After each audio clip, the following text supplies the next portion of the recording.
Wetu dhidi ya AS FAR Rabat Morocco, nitasafiri kwenda Senegal kwa ajili ya kwenda kutembelea academies ambazo zipo Senegal.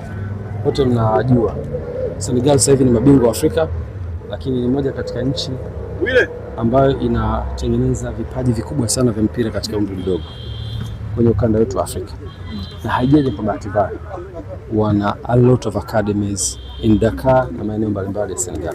Kwa hiyo nitakwenda Senegal baada ya kutoka Morocco kwa ajili ya kwenda kutembelea hizo academies nyingi pale.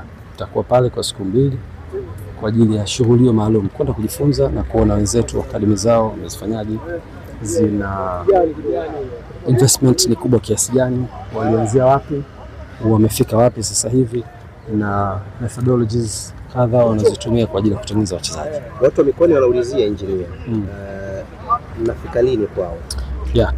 Tumeanza Dar es Salaam, na kama mnakumbuka tulianza Disemba.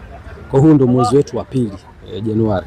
Tuna idadi nzuri ya watoto ambao wameshaanza kujiunga na expansion inaendelea.